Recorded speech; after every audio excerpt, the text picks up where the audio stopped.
Hello বন্ধুরা বন্ধুরা কেমন আছো সবাই? চলে এলাম তোমাদের সামনে নতুন আর একটা ভিডিও নিয়ে। বন্ধুরা, কচু বা কচুর শাক আমরা সবাই খেয়েছি, কিন্তু কচুর ফুলের রেসিপি কেউ খেয়েছো? যারা খেয়েছো তারা অবশ্যই আমার ভিডিওতে কমেন্ট করো, আর যারা খাওনি তারা দেখতে থাকো ভিডিওটি না টেনে শেষ পর্যন্ত।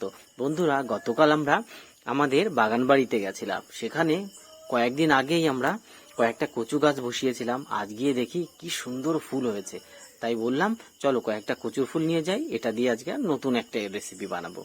বন্ধুরা, কচুর ফুলগুলোকে নিয়ে এরকম করে আমরা বেছে নেব।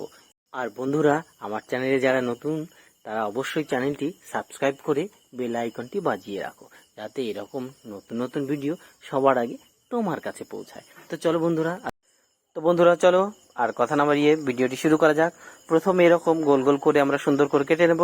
বন্ধুরা, এই রেমেডি যে এত সুন্দর হয় আগে জানতাম না।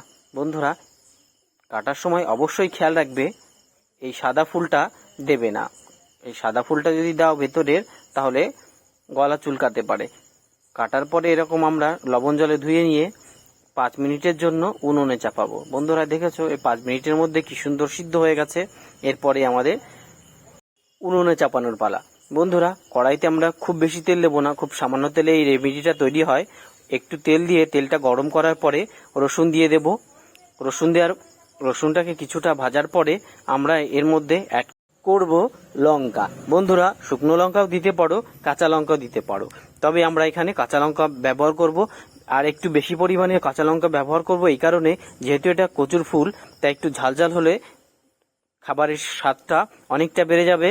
বন্ধুরা, তার সঙ্গে তোমরা যদি চাও একটুখানি কালো জিরে অ্যাড করতে পারো। বন্ধুরা, কালো জিরে অ্যাড করার পরে আমাদের সমস্ত সিদ্ধ করা ফুলটা দিয়ে দেব। দেওয়ার পরে খুন্তি দিয়ে তেল মশলাটাকে ভালো করে মিশিয়ে নিলাম। মেশানোর পরে বন্ধুরা, আমরা এর মধ্যে অ্যাড করব সামান্য একটু লবণ আর একটু গুঁড়ো হলুদ। বন্ধুরা, এই রেমেডি তৈরি করতে খুব বেশি মশলা লাগে না।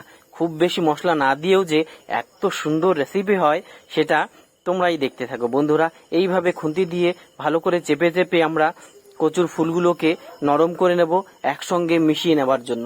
বন্ধুরা, 10 মিনিটের মতো আমরা এটাকে ফ্রাই করব, যে যত সময় ব্রাউন কালারের হয়ে যায়। বন্ধুরা দেখেছো, সমস্ত জল শুকিয়ে কি সুন্দর একটা শেপ নিয়ে নিয়েছে।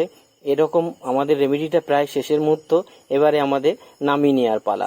বন্ধুরা, তোমরা এইরকম করেই বানাবে, দেখবে প্রচুর ফুল দিয়ে যে এত সুন্দর রেমেডি তৈরি হয় আগে জানতাম না। বন্ধুরা দেখেছো কি সুন্দর হয়েছে, সত্যি অসাধারণ।